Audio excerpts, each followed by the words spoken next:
42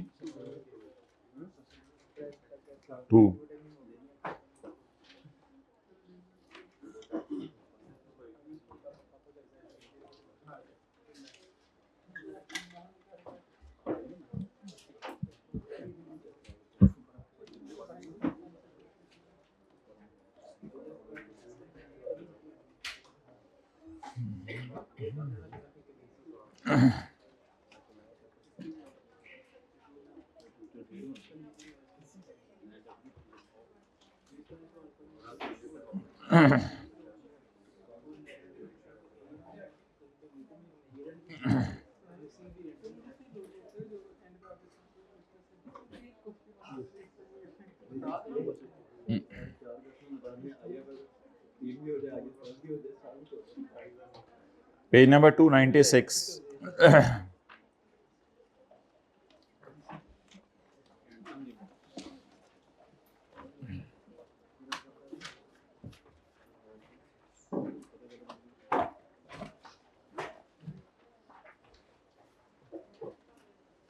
Non-Handsome Limited is in the process of finalizing its financial statements for the year ended 31 दिसंबर 2023.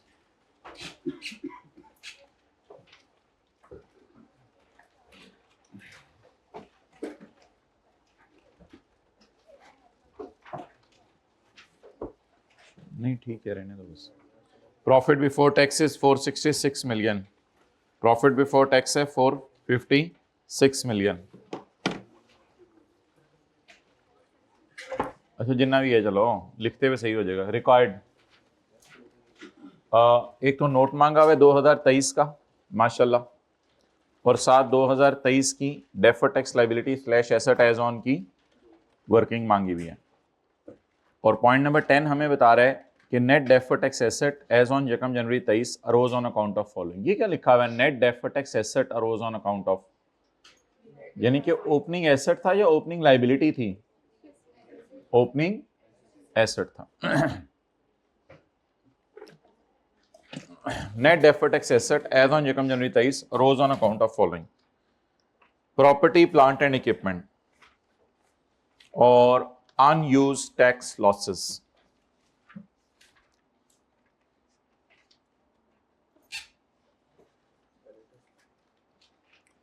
दो reasons की वजह से ये नीचे पढ़ने की जरूरत नहीं है, यहां से शुरू करें. वर्किंग नंबर 1 2 कर लें. वर्किंग 1 करंट टैक्स की जगह छोड़ दें. पहला सफा छोड़ें इसके लिए, दूसरा सफा छोड़ा इसके लिए, तीसरा सफा छोड़ें करंट टैक्स की वर्किंग के लिए, और बल्कि तीसरे सफे पे आखिरी 3-4 लाइनों में वर्किंग 2 कर लें. तीसरे सफे पे आखिरी 3-4 लाइनों में वर्किंग 2 कर लें. ये 9:30 क्लास का टाइम था शायद. 9:30 का मतलब होता है 9:30 0:00:00 भाई 9:30 क्लास का टाइम था. 9:30 0:00:00 है, यही नहीं होता घड़ियों में? 9:30 0:00:00 भाई 9:30 क्लास का टाइम था. 9:30 0:00:00 एज ऑन 31/12/22. कोई मसला तो नहीं लिखने में? As on 31/12/22. 1 जनवरी 23 का मतलब दूसरा क्या होता है? 31/12/22. माशाल्लाह ये तो पता चलने लग गया आप लोगों को चीजों का. इधर एक लाइन आती होती है unused tax loss, carrying amount, tax base, difference, tax at the rate of कितने परसेंट है? 30%. चले माय डियर, सवाल में लिखा हुआ है deferred tax asset and net, तो क्या मतलब है? फिर कौन सा लायबिलिटी है, कौन सा एसेट लग रहा है आपको? मैंने आपको अक्सर बताया हुआ है कि वो पॉजिटिव साइन किसके साथ यूज करता है? लायबिलिटी के साथ. ये पास पेपर क्वेश्चन नंबर 10 के अंदर ऐसा था, तो उल्टा चल के हमने जो है वो सीधा किया था सब कुछ. जिंदगी भी इसी तरह है भाई, अक्सर आपको उल्टा चलाएगी जिंदगी. वो जो आपके साथ बैठा हुआ है वो जिंदगी है. Deferred tax asset. अब उल्टी करें इसको, इधर रिवर्स करके लाएं. यहां बोलें 42 पड़ा हुआ है 30 पे, तो मुझे दे दो 100. कैलकुलेटर पकड़े ना, कैलकुलेटर पकड़ के क्लास होगी ना. 42 पड़ा हुआ है 30 पे, तो मुझे 100 दे दो. 140 टाटाडा या टीटीडी, टीटीडी। अच्छा ये क्या निकलेगा 54 डिवाइड बाई 30 इंटू 100, 180। 180 को कहां लिखें? कितने लोगों ने इधर इशारा किया है? इधर इधर इधर इधर। भाई एक्सेलेंट, ये डिफरेंस नहीं होता, ये हमने आपको 12 बताया। 12 का मतलब होता है काफी दफा, ये हमने आपको काफी दफा बताया, चाहे दफा नहीं, काफी दफा, काफी दफा बताया कि ये डिफरेंस नहीं होता, ये डायरेक्ट उधर से आता है। आप बता दें मेरे 31 12 22 तक, इसके नीचे एक फिक्रा लिखा हुआ है, वो आप लोगों ने नहीं पढ़ना, वो मैं क्लास के एंड पे पढ़ाऊंगा। मुझे बताएं मेरे 31 12 22 तक के अनयूज्ड लॉसेस कितने हैं? अनयूज्ड लॉसेस रिवर्स चल के बताएं यहां से, यानी वो लॉसेस जो के माइनस नहीं हो सके थे और मैंने पिछले साल के एंड पे उम्मीद लगा ली थी कि अगले साल इन अनयूज्ड को यूज करूंगा। पिछला साल कौन सा है? 22। पिछले साल कितने लॉसेस आए थे जो मैंने अनयूज्ड नाम देकर उनको सोचा था कि अगले सालों में यूज करूंगा, और उन पे डेफर्ड टैक्स एसेट बना लिया हुआ है। सवाल कह रहे बना लिया हुआ है। जरा ये फिगर निकालें, ऐसे ब्रैकेट डाल के बैलेंसिंग, बैलेंसिंग निकालें ये फिगर। कैसे निकलेगी? यहां पे लिखें इनटू 30%, तो 54 पर क्या लगा होगा तो ये जवाब आया होगा, बताएं ना। तो 30% किस पर लगा होगा तो ये जवाब आया होगा 180 पर। एक्सलेंट, तो 180 को बैलेंसिंग निकालना। So what is 180? Unused tax losses. Total करा दें। 12 का क्या? Deferred tax asset. 9.5 का मतलब 9.5 होते तो 9.5 होते नहीं होता भाई। कल हमने आपको इजाजत दी थी लेट आने की, आज तो नहीं दी थी।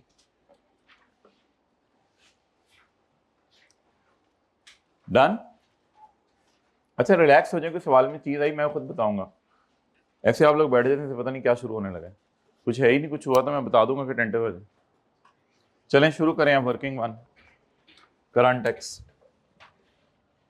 Practice makes a man perfect if he is man.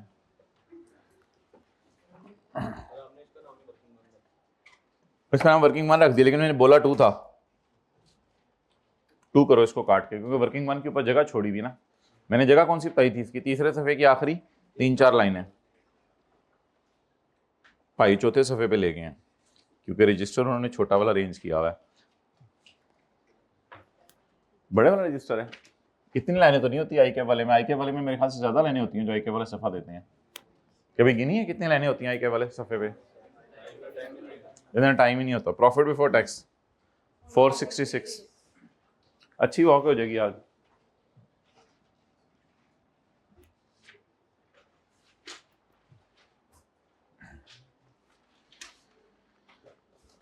अच्छा इससे पहले एक लाइन मुझे लिखवा दें जो पास पेपर क्वेश्चन नंबर 10 के अंदर लिखी थी। ये कौन बोल रहे हैं? हाथ खड़ा करें। किसने बोलना? आपने बोलना शुरू किया था, बुलवाएं। As on 31/12/22 carrying amount of PP is greater the exceeds tax base by 140 million। भाई ये फिक्रा इन्होंने यहां से करवाया। As on 31/12/22 carrying amount of assets exceeded the tax base by 140। And पे नजर नहीं आ रहा तो आगे आ सकते हैं। Exceeded the tax base by 140। Hybrid में ऑपरेटिव है ना वैसे सारा, ठीक है। So as on 31/12/22 carrying amount of asset exceeded the tax base by 140। बनाएं। वर्किंग नंबर 3, पीपीई किन के मुताबिक? IFRS के मुताबिक। और पीपीई किन के मुताबिक? टैक्स वालों के मुताबिक।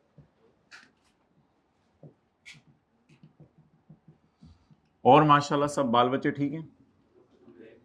चाचू के बाल बच्चे, मामू के बाल बच्चे जी। Carrying amount exceeded the tax base by 140, ऐसा ही है और बोले ऐसा ही है। Carrying amount exceeded the tax base by 140। आगे चलें। हमने कहा जरा आपको रिलैक्स कर दें, मजे का सवाल आसान सा करके। टैक्स वालों की डेप्शन एक्सीडेड द अकाउंटिंग वालों की डेप्शन बाय 116। ओ किनके डेप्सेशन? टैक्स वालों के डेप्शन एक्सीडेड द अकाउंटिंग वालों के डेप्शन बाय 116। फारिग किया करें जल्दी जल्दी, वो पुत्र सोची पिया बंदा गया जिथे जान दी टाइम नहीं है, चल छेती कर। An impairment loss of 50 million was also recorded in P&L। ये किस P&L में रिकॉर्ड किया होगा? अकाउंटिंग वालों ने ना। इम्पेयरमेंट लॉस तो टैक्स वाले नहीं मानते, तो इम्पेयरमेंट लॉस P&L में डालें जी। बोलें 50।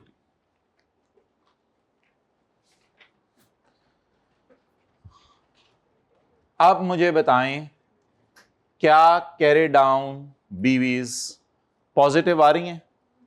देखें याद रखिएगा बीवी दो किस्म की हो सकती है, या पॉजिटिव या जीरो, यानी है या नहीं है। बीवी नेगेटिव नहीं हो सकती। तो इस जिंदगी में याद रखिएगा एसेट की बीवी नेगेटिव या है या जीरो है, ये नहीं कि नेगेटिव है। बीवी नेगेटिव कैसे हो सकती है? ये तो हो ही नहीं सकता दुनिया में। तो आप मुझे बताएं क्या करें। अब एसेट वालों की अकाउंटिंग वालों की बीवी तो पॉजिटिव आ जाएगी 140 माइनस 50 करके। ये जो ढूंढ लें इनको ढूंढ लें, एक दो क्लास चल रही है, जो सामान समून तैयार करना होता है 9:15 पे आके बैठ जाया करें, सामान समून तैयार करके सेट होके ऐसे बैठा करें, जब 9:30 तक ऐसे तैयार होकर बैठा करें। आप बताएं अगर मैं अकाउंटिंग वालों की बीवी निकालता हूं तो वो तो 140 माइनस 50 पॉजिटिव आ जाएगी, लेकिन अगर मैं टैक्स वालों की बीवी निकालता हूं, बस साबित हुआ कि 10:30 क्लास टाइम रखा जाए तो आप 10:40 पे आएंगे, 9:30 रखा जाए तो 9:40 पे आएंगे। और टैक्स वालों की बीवी नेगेटिव आ रही है, क्या वजह है? जीरो में से 160 माइनस करेंगे तो 116 माइनस करेंगे तो फिगर कहां आ जाएगी? यहां आ जाएगी। तो ये तो अजीब सी चीज है। आप कोई ऐसी फिगर डालें दोनों जगह पे, कोई भी फिगर एज्यूम कर लें दोनों जगह पे, 1 ट्रिलियन डाल दें, 1 ट्रिलियन दोनों जगहों पे, संभालना मुश्किल हो जाएगा। चलें कोई ऐसी फिगर दोनों जगह पे डालें, 100 रुपया दोनों जगह नहीं, अगर इधर 100 रुपया डाला दोनों जगह 100 डाल दें, कोई मसला नहीं। 100 रुपया इधर डाला, 100 रुपया इधर डाला, आज आगे खोती वही ऊपर खड़ी रहेगी, उसने तो फिर नहीं हिल रही। हम कैरी डाउन को पॉजिटिव चाह रहे हैं। 200 ना डालें, 200 डाला तो वो ठीक है, 200 रुपये डाल देंगे, 200 रुपये डाल देंगे। इस फिगर को आपको चेंज करना पड़ेगा।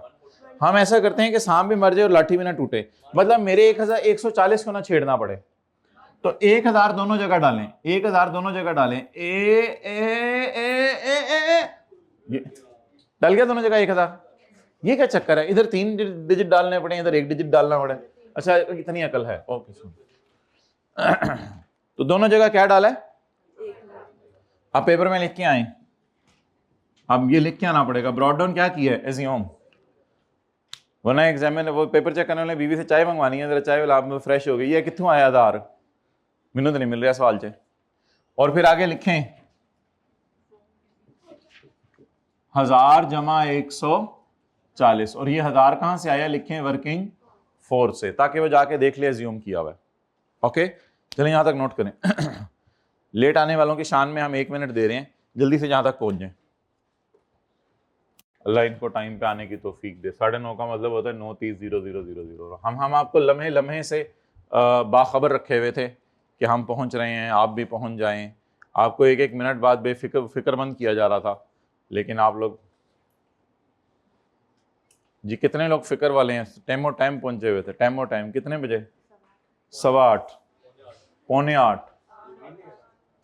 7:45, 9:15, 7:30। वो कहते हैं मैं अब थोड़ी सी लंबी छोड़ना शुरू होंगे। मैंने फजर पढ़ी थी कॉलेज की मस्जिद में, एक नहीं कहें मैं रात सोया ही इधर था, थोड़ी सी लंबी अब छोड़ना शुरू होंगे। कैरी डाउन निकालें 10। भाई टेक लगाना, आज के सवाल में कुछ है ही नहीं, टेक लगा, रिलैक्स हो जा जी। 884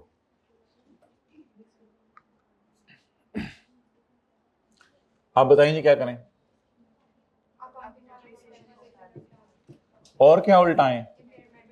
एक्सेलेंट। अकाउंटिंग वालों के डेप्शन और इंपेयरमेंट उल्टा दें और लेस कर दें टैक्स वालों की अकाउंटिंग वाला डेप्शन।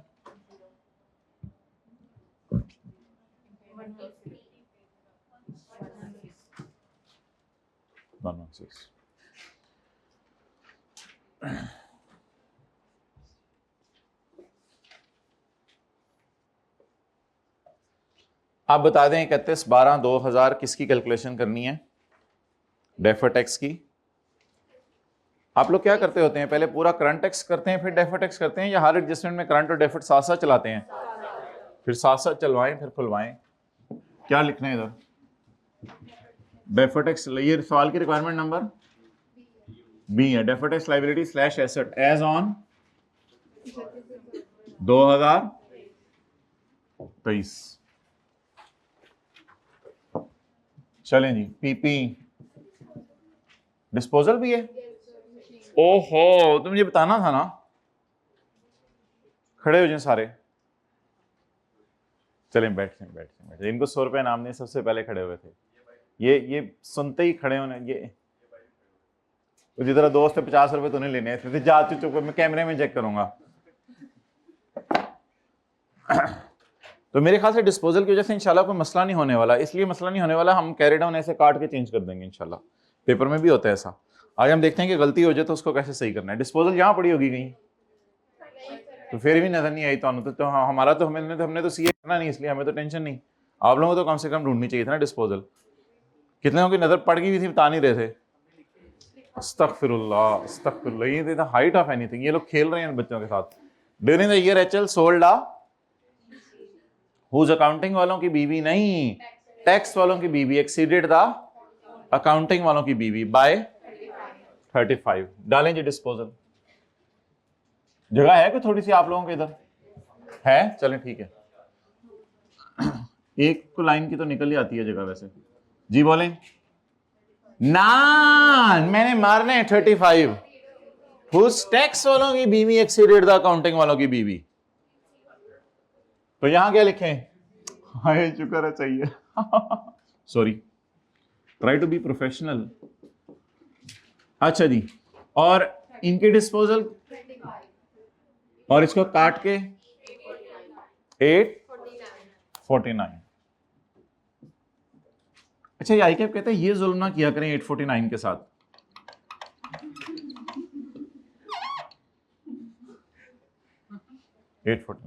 और आई कैप ये भी कहते हैं कि ये वाला जुल्म भी ना किया करें 849 के साथ। लबोन ये तरीका होता है काटने का, लेकिन जिंदगी में काटने का तरीका भी सीखना ना। अच्छा, अब कौन सा अकाउंट खोलें? Disposal account. किन के मुताबिक? आईएफआरएस के मुताबिक। और किन के मुताबिक? टैक्स वालों के मुताबिक। दोबारा टेक लगवाएं इसको, ये समझ रहे कोई मुश्किल चीजें हो रही हैं। दोबारा थोड़ी थोड़ी देर बाद इसका जरा कंधा पकड़ के ना दोनों पीछे टेक लगवाते रहे। जी बोलें डिस्पोजल अकाउंट अकाउंटिंग वालों के मुताबिक। लाइन 0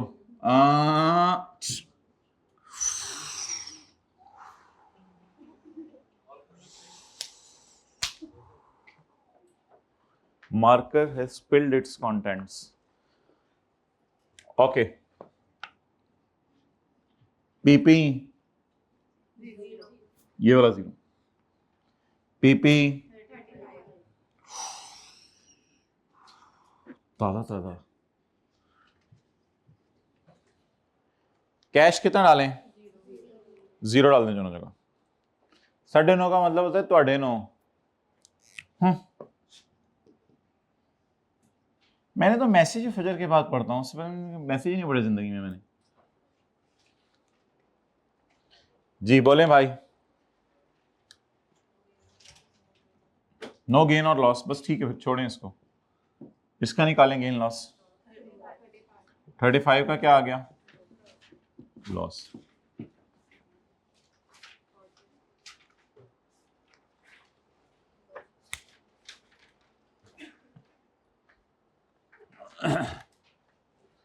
जी क्या करें, टैक्स वालों का लॉस माइनस कर दें, कितना 35। जी कैरिंग अमाउंट 10, टैक्स बेस 849।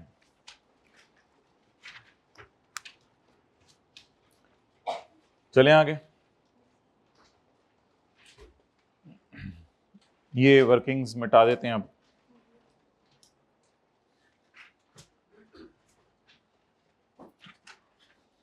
देखें साथ वाला जूते पॉलिश करके आया हुआ है या रफ चप्पल पहन के आया हुआ है या अनपॉलिश।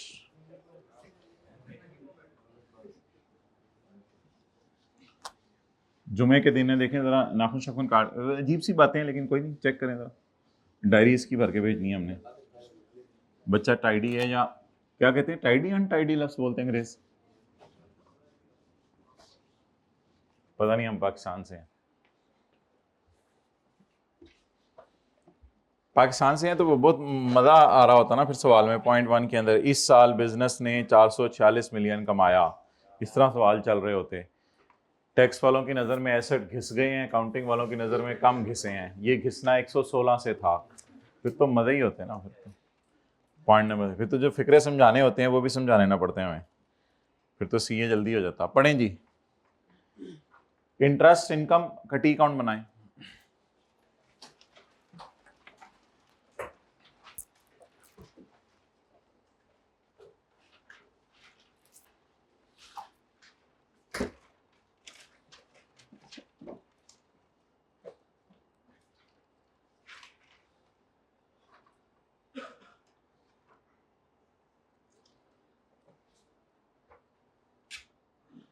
बना लिया माय डियर, बना लिया। अब आगे सोच रहे हैं करंट और डेफर्ड टैक्स में क्या क्या जाना है। आप तो अब बड़े हो गए हुए हैं, देखें साथ वाले का सर पे बड़ा हुआ है कल की बनिस्बत को थोड़ा सा, रातों रात।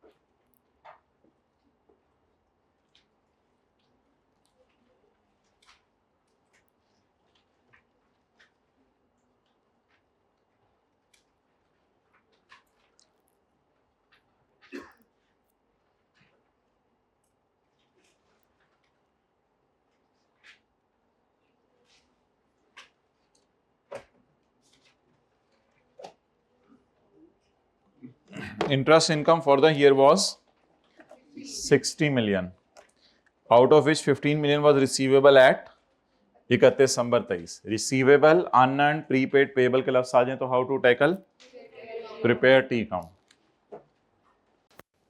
जी वर्किंग नंबर 7। इतनी स्पीड से वर्किंग्स आ रही हैं आज। इंटरेस्ट इनकम बोलें जी, इनकम कितनी है, और रिसीवेबल दिया हुआ है या कैश दिया हुआ है, रिसीवेबल। क्लोजिंग रिसीवेबल 15, तो रिसीव कितना हुआ 45। एक्रूड का मतलब रिसीवेबल होता है ना, एक्रूड का मतलब है एक्सपेंसेस के लिए पेबल होता है और इनकम्स के लिए रिसीवेबल होता है। ये क्लास थी, वो सफा था, वो उस सफे को जाके मल्ले में बांटना है, फिर ही पता चलेगा एक्रूड का मतलब। एक्रूड का मतलब इनकम्स के लिए रिसीवेबल होता है। 10 बजे बुलवाते हैं जी, बोलें। अभी कोई डिसीजन ना लें, देखते हैं कि टैक्स वाले कौन सी अकाउंटिंग फॉलो कर रहे हैं। अभी कोई डिसीजन ना लें। How to tackle prepare T account, T account बना लिया, okay. Through a finance act enacted on हमारा साल, हमारे साल एक फाइनेंस एक्ट लगा है, उसमें इंटरेस्ट इनकम जो कि पहले से माफ चली आ रही थी, इंटरेस्ट इनकम जो कि पहले से माफ चली आ रही थी, which was previously examined, will now be taxable from 2024। ये मुझे बताएं कब से टैक्सेबल होने लगी है, 2024 से।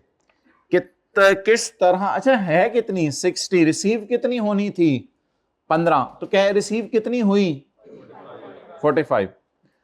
तो आगे आ जाके जगह जगह है आगे इंट्रा चलो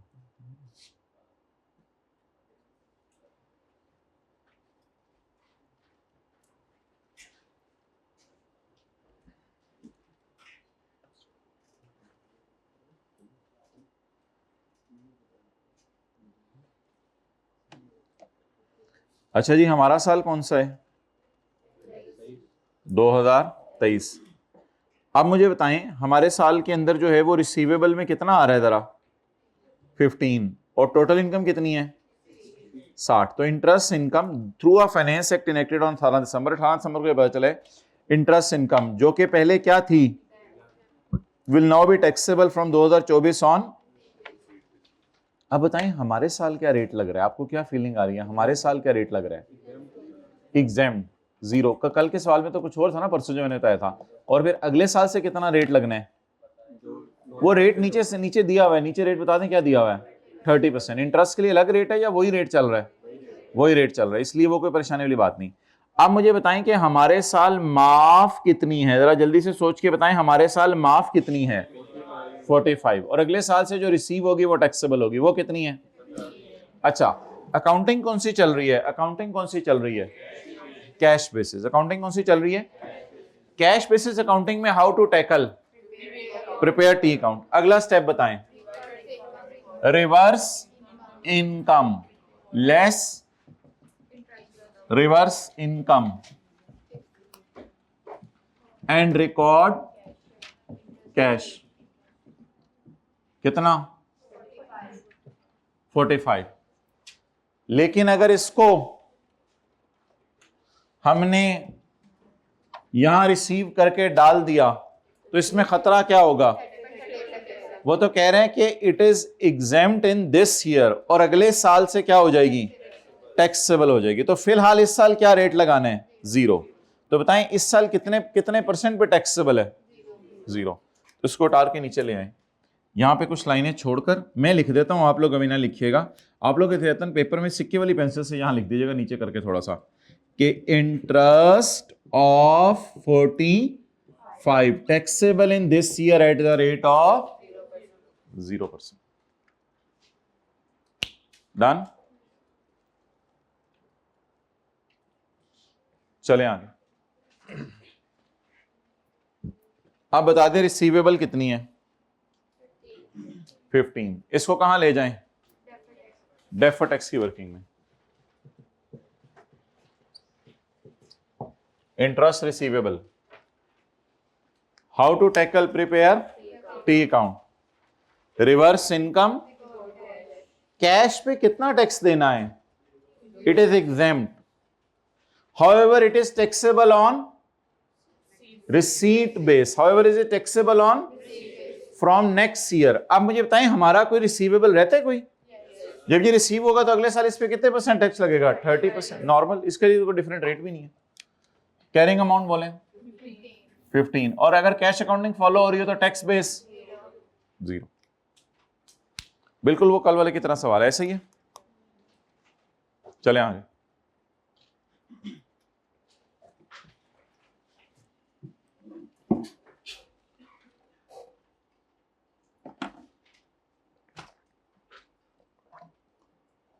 बताएं जी इसका क्या करना है। ये तो माशाल्लाह आप लोगों को कल हमने बता दिया था। सैलरी और इंश्योरेंस रिलेटिंग टू 2022, हमारा साल कौन सा है तो 23 में खड़े होकर किसका डेटा दे रहा है salary and entertainment and insurance of 22 were disallowed bye tax authorities, क्योंकि हमने टैक्स नहीं काटा था। आपने टैक्स में पढ़ा हुआ है, जो इस दफा टैक्स पढ़े हैं तो उनको भी पढ़ा दिए कि अगर आप किसी खर्चे पे टैक्स ना काटें तो टैक्स वाले उसको डिसअलाउ कर देते हैं। रीजन जो मर्जी हो डिसअलाउंस की, ड्यू टू वाली लाइन बेशक काट दें, आपको क्या क्यों डिसअलाउ किया, बट डिसअलाउ कर दिया ना। डिसअलाउ का क्या मतलब होता है, टैक्स वाले क्या कह रहे हैं ये खर्चा है या खर्चा नहीं है, खर्चा नहीं है। हमने सोच लिया कि हम अपील कर रहे हैं, नहीं कर रहे, इसका मतलब है फिर हम क्या मान गए हैं? अब सादा सी बात है, टैक्स वाले ने क्या कहा, ये दो खर्चे माइनस करने की इजाजत नहीं है। हमने कहा ठीक है, हम अपील नहीं कर रहे। तो क्या मतलब है, हम मान गए कि ये दो खर्चे डिसअलाउ हैं। ये लेकिन है किस साल के? 22 के। इसको कहां लेके जाना था? डायरेक्ट नोट में।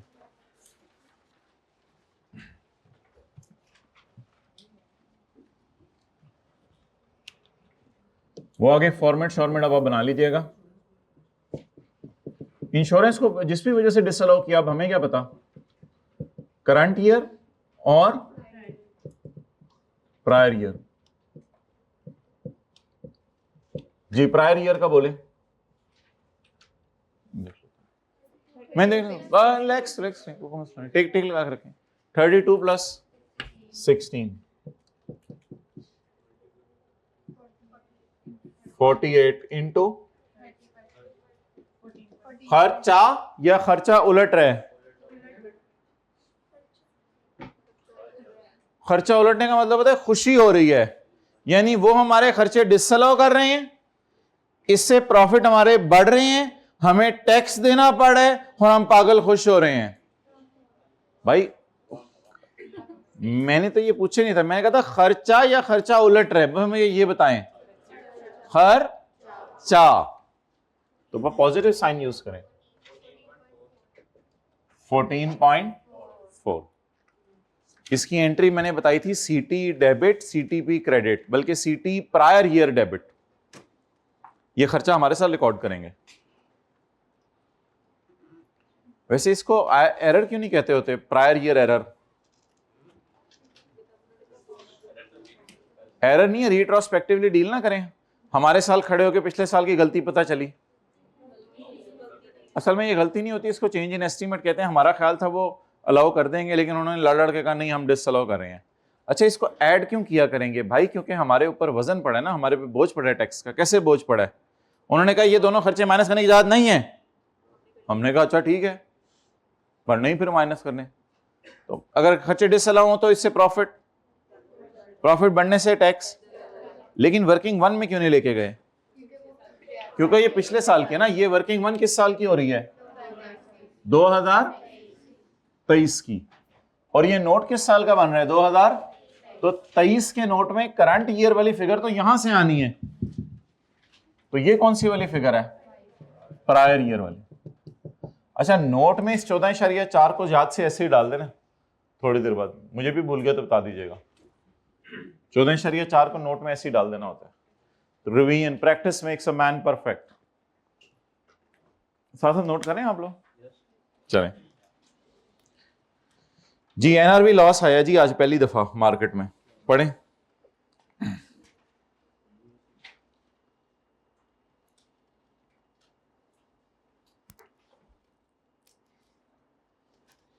सुबह से लगे हुए हैं, एक नई चीज आ गई है, एनआरवी लॉस।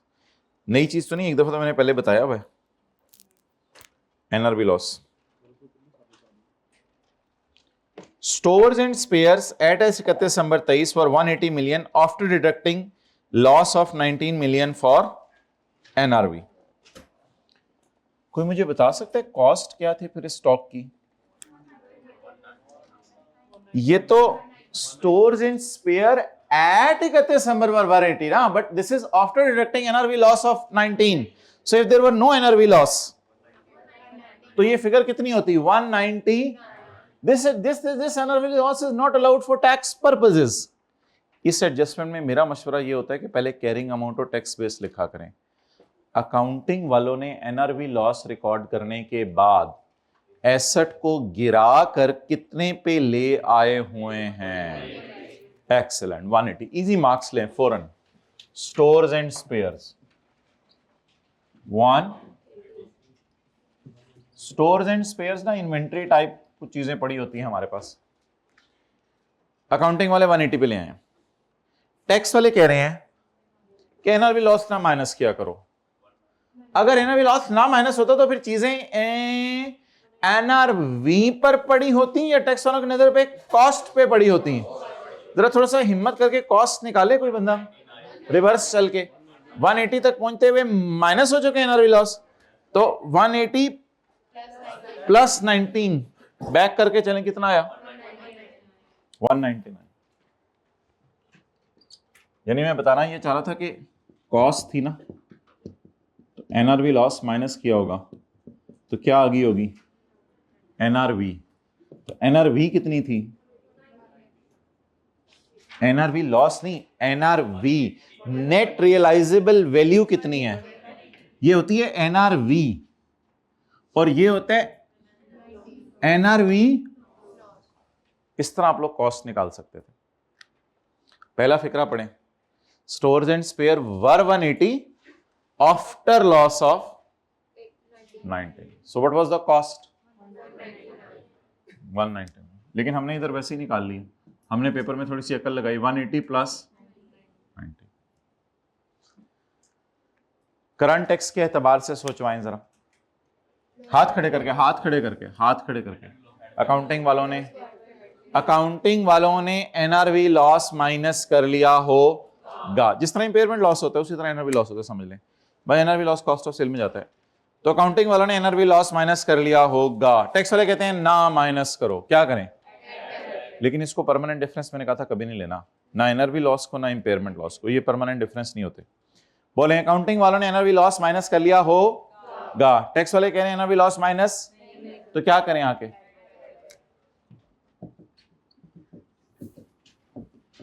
ये अच्छी रिवीजन हो रही है, वैसे टाइम जाया कर रहे हैं, बेहतर था कोई अगला स्टैंडर्ड शुरू करते हैं। ये तो सारा कर नहीं लेना था आप लोगों ने घर में। चलें छोड़, फिर चल खोले नया टॉपिक 90। चले आगे,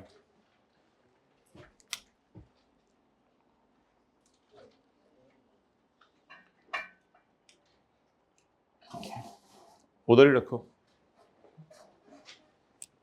इधर ले आए, उधर ही रखें, इधर ले आए।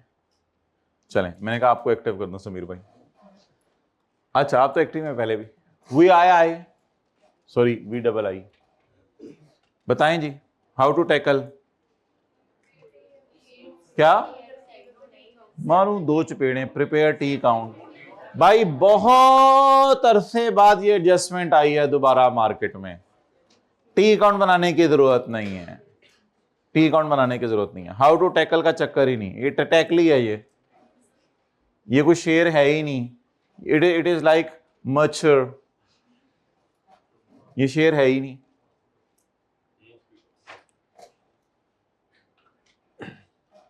Dividend income for the year is 28 million और टैक्स वाले कहते हैं इस पर टैक्स लगा दो 10%। डन। अब मुझे ये लग रहा है कि हाउ टू टैकल की जरूरत नहीं है, इसका टी अकाउंट बनाने की जरूरत नहीं है क्योंकि कोई रिसीवेबल नहीं दिया हुआ, तो अब ये सारा रिसीव हो गया होगा। अब बताएं डिविडेंड इनकम इज 28, तो हमारे प्रॉफिट्स में कितनी डिविडेंड इनकम पड़ी हुई है 28। टैक्स वाले कह रहे हैं इस पे क्या रेट लगाओ 10। अगर हमने 28 को इसमें पड़ा रहने दिया तो क्या होगा 30% लग जाएगा। तो हम क्या चाहते हैं, मिन्हा करें लेस डिविडेंड इनकम। जो टैक्स इस दफा पढ़े उनसे बात नहीं कर रहा, जिन्होंने टैक्स पिछली दफा पढ़ा हुआ है उनको याद होगा dividend income business income calculate करते हुए माइनस करते थे और बस नीचे आके अलग रेट लगा देते थे। तो ये माइनस कर दें क्योंकि इस पे अलग रेट लगना है। टी अकाउंट क्यों नहीं बनाना पड़ा, कैरिंग अमाउंट टैक्स बेस में क्यों नहीं लेके जाना पड़ा, रिसीवेबल का लफ्ज नहीं लिखा हुआ। कमाल एडजस्टमेंट आई है आज ये। इसने मुझे वो रिवाइज करा दिया है, वो मेरे बचपन के दिन याद करवा दिए हैं कि आप बताते हुए भी शर्म सी आ रही है। इसने हमें वो दिन याद करवा दिए हैं जब हाउ टू टैकल हमने सीखा ही नहीं था। इसने मुझे वो दिन याद करवा दिए हैं कि मैं अब बताते हुए भी शर्मा सा रहा हूं। इसने मुझे वो दिन आ जाए ना, इसने मुझे वो दिन याद करवा दिए हैं, इसने मुझे वो दिन याद करवा दिए हैं जब हमने हाउ टू टैकल सीखा ही नहीं था और पेज 208 वाला सवाल किया था, क्वेश्चन 7।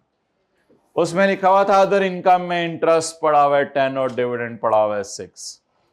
तब हमें सोच भी नहीं थी हाउ टू टैकल, और इस एडजस्टमेंट को हमने 1 सेकंड में किया था। हमने कहा कटो कटो बाहर कटो बाहर कटो, मैं कहा क्यों कटो, कहते इसके ऊपर लग जाएगा 20% लगाना है, इस पे लग जाएगा 30। तो लिखें ये तो क्वेश्चन 7 जैसा है पेज 208। उस वक्त तो हमें पता भी नहीं था हाउ टू टैकल। मैं आपको साबित करना चाह रहा हूं ये एडजस्टमेंट तो हमने उस वक्त सीखी थी जब हमने अपने पांव पे चलना शुरू किया था ये स्टाइल में, कभी कभी लड़खड़ा के गिर जाते थे। ये तो उस वक्त की एडजस्टमेंट है, ये आसान एडजस्टमेंट है। कौवा चला हंस की चाल अपनी भी भूल गया, तो अपनी पुरानी चालें ना भूलें। आप सुना नहीं बड़ी चाल चल रहा है ये बंदा, तो पुरानी चालें ना भूलें अपनी। जी पेज नंबर मैं नहीं बताऊं, पेज 208, क्वेश्चन 7 पेज 208। तो बहुत पुरानी एडजस्टमेंट है, बड़ी खुशी हो रही है मुझे देख के इसको, क्योंकि हाउ टू टैकल की आदत पड़ गई है ना, बहुत अरसे बाद आई है। देखें जरा थोड़ी देर इसको,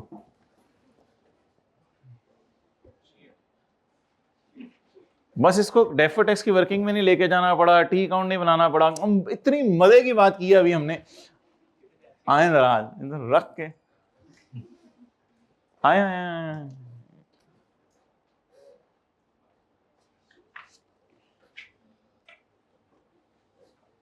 ये वो भाई थे जिन्होंने जो है वो फलों की मार्केट में दरमियान में जाकर किताब रखी थी। असल में इन्होंने डीपी पे अपनी तस्वीर लगाई हुई थी, वहां से मुझे पता चल गया। Dividend is taxable at the reduce rate of 10%। चलें बस इसको माइनस कर दें। इसको अगर इधर पड़ा रहने दिया तो क्या खतरा है, कितना है, इसको माइनस करके इस पे अलग से टैक्स लगाएं, इंटरेस्ट ऑफ 45। ये यहां ये मैं ऐसे लिखना चाहिए था, tax on interest of, tax on dividend of 28 at the rate of 9%। Tax on dividend of 28 नजर आ रहे हैं इनके, tax on dividend 28 at the rate of 10%। निकालने तो जी, इसको हम नॉन रिदमिक भी बोलते तो हम तक ऐसे ही पहुंचना था।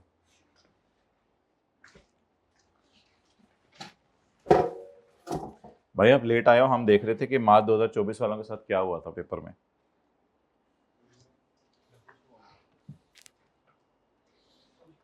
अब जमाने चले कि अब तो फरवरी और पता नहीं क्या लिखा हुआ करेगा, अगस्त। वैसे 5 साल बाद 10 पास्ट पेपर और आगे होंगे,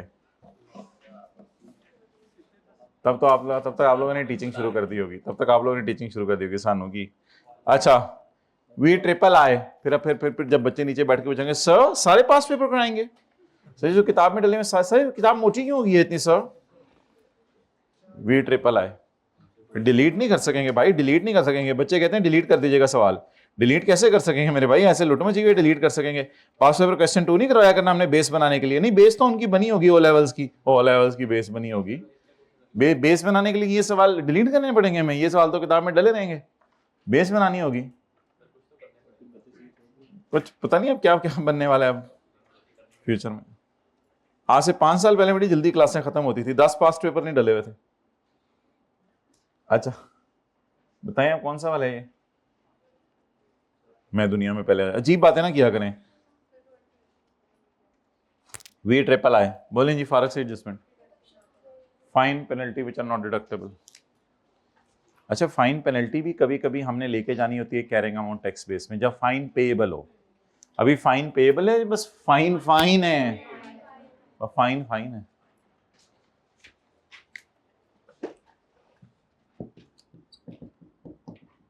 फाइन 24,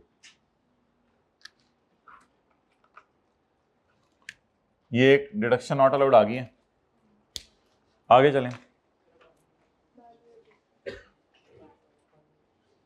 बालोइड जैसे हद होती है, ऐसे सवाल है बहुत ही जज्बाती हो गया, सारी चीजें रिवाइज कराने के दर पे आ गया।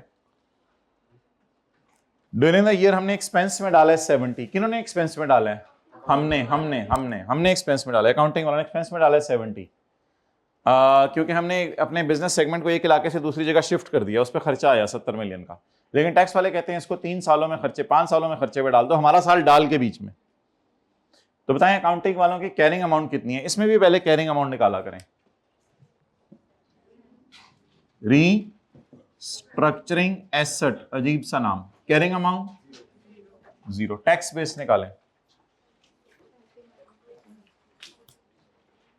जिस चीज को टैक्स वाले आहिस्ता आहिस्ता माइनस करने दे रहे हैं उसे चाहते ना चाहते हुए क्या मानना पड़ेगा हमें, एसेट।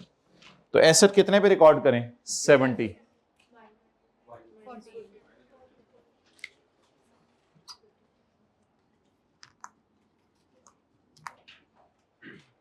अब 70 में से हमने माइनस करना है, 70 को कितने सालों पे अमोर्टाइज करना है, 5 सालों पे। बेहतर है इधर निकाल लिया करें अमोर्टाइजेशन।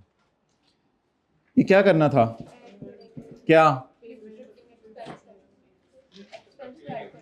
रीस्ट्रक्चरिंग एक्सपेंस और लेस कर दें रीस्ट्रक्चरिंग अलाउड।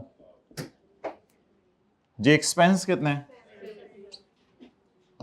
और अलाउड 70 डिवाइडेड बाय, भाई छोटा लिखे हैं मादरत मैंने जरा, 70 डिवाइडेड बाय 5 जी,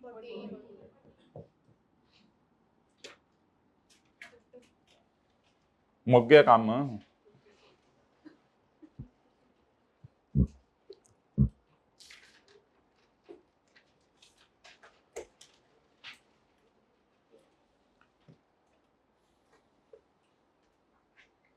मेरे घर से मंगवा लो, को कैलकुलेटर ले। 376।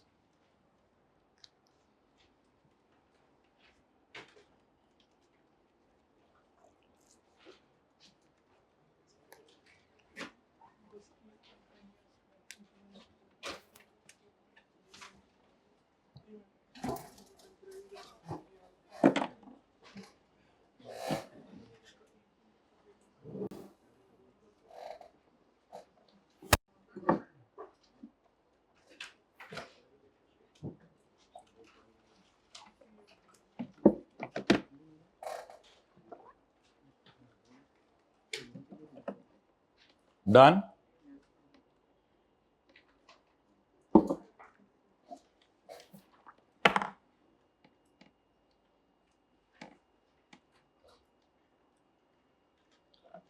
अच्छा जी, आज के पार्ट ए के शुरू में हमने बोला था कि पार्ट बी आप पहले अटेंड करें, तो क्योंकि पार्ट ए वाले के अंदर भी जो है वो इसकी रिवीजन है। पार्ट बी असल में हमने पहले रिकॉर्ड कराया था, इसलिए पार्ट ए की रिकॉर्डिंग जैसे ही शुरू हुई थी आपने सुना था कि पार्ट बी पहले अटेंड करें।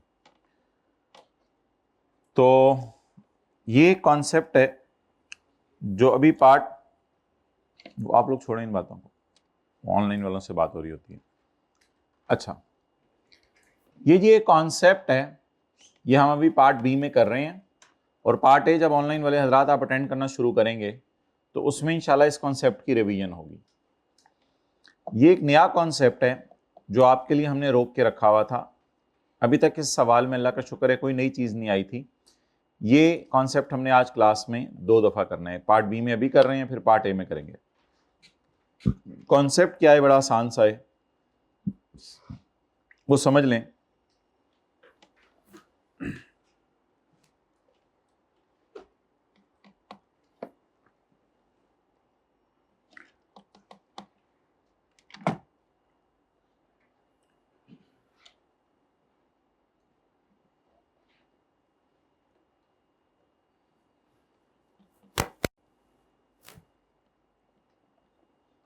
और आज शायद मेरे ख्याल से हमारे सिलेबस की आखिरी रिकंसाइलिंग आइटम भी आने लगी है। कौन सा पास पेपर का सवाल है, 20।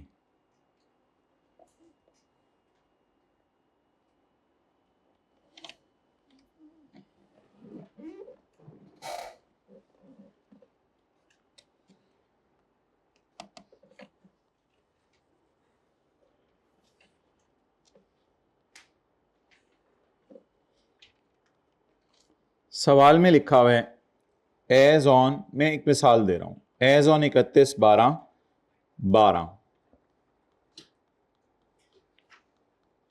अनयूज्ड लॉसेस आर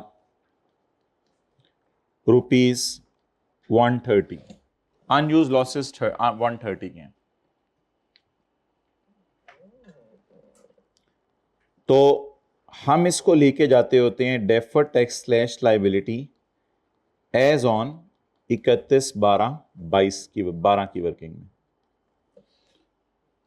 बताएं जी कितने लॉसेस आ चुके हैं जो अभी तक प्रॉफिट्स में से माइनस नहीं किए। ये हो सकता है 12 के साल में आए हों।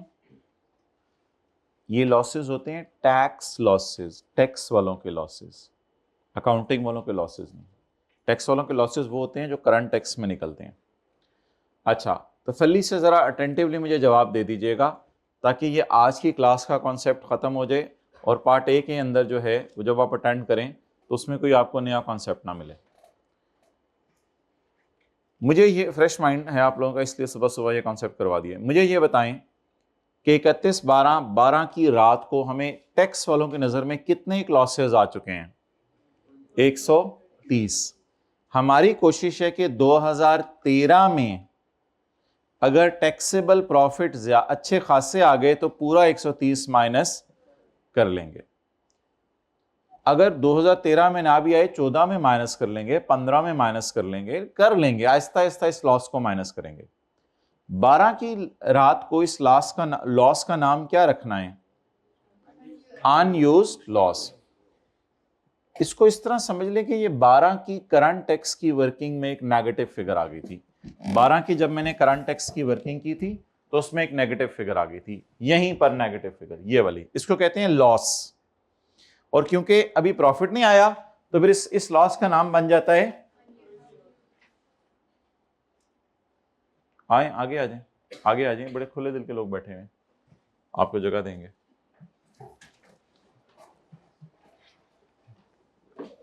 नहीं, उसने जगह दी, कहता नहीं। अच्छा ठीक है।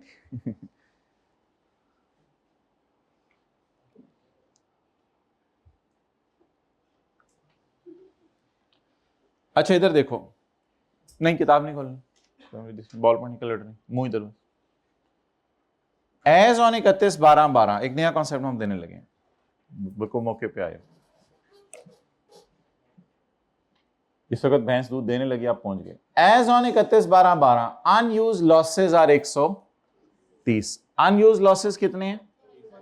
130 के। शायद 12 के करंट टैक्स की वर्किंग में ये लॉस आ गया हो। इन 12 में जो लॉसेज आए 130 मिलियन के, ये 130 मिलियन के लॉसेस फ्यूचर में कब फायदा देके जाएंगे? हाथ खड़े करके बताइएगा। ये 130 के लॉसेस फ्यूचर में कब फायदा देके जाएंगे? जब कोई लफ्ज को बदलें, जब प्रॉफिट आएगा के लफ्ज को बदलें, नहीं, जब के लफ्ज को सिर्फ बदलें, जब के लफ्ज को बदलें, जब के लफ्ज को बदलें, जब के लफ्ज। ये कह रहे हैं कि 130 के लॉसेस 2013 में, 14 में, 15 में माइनस कर लेंगे। आप लोगों ने तो टैक्स भी कुछ नहीं पढ़ा हुआ है। जैसे जिन्होंने इस वक्त टैक्स पढ़ा, सिक्योरिटीज का लॉस हम कहते थे 3 साल कैरी, तो लॉसेस कैरी फॉरवर्ड होकर माइनस हो जाते होते अगले सालों में।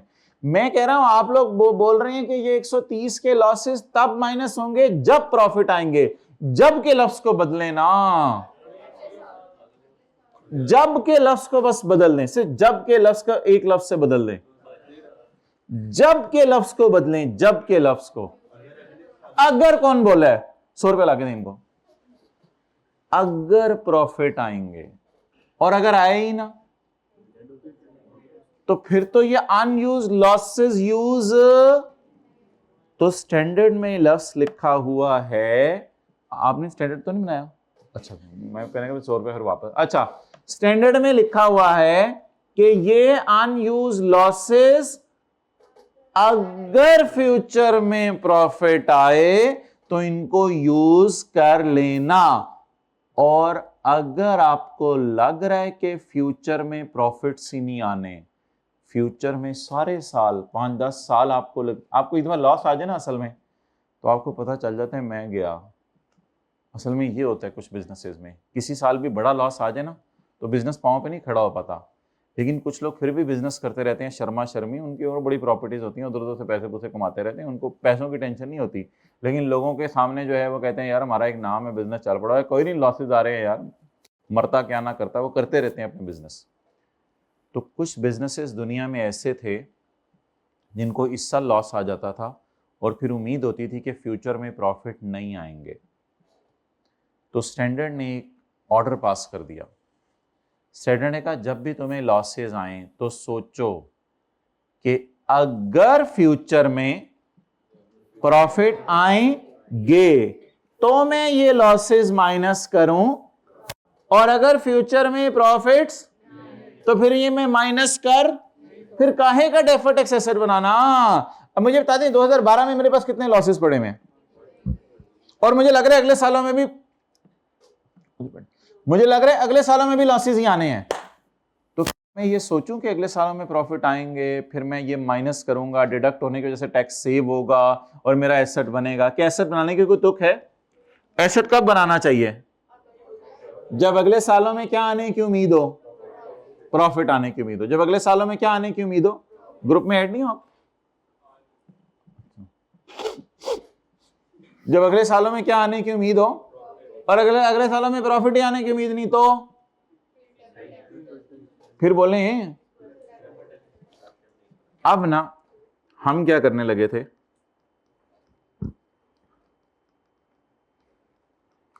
टैक्स फर्ज कर लें 30%, ये मैं अपनी तरफ से मिसाल बनाई है। हम करने ये लगे थे अनयूज लॉस का लफ्ज लिख के 130 इंटू 30% करने लगे थे। स्टैंडर्ड ने कहा रुको, however entity only aspects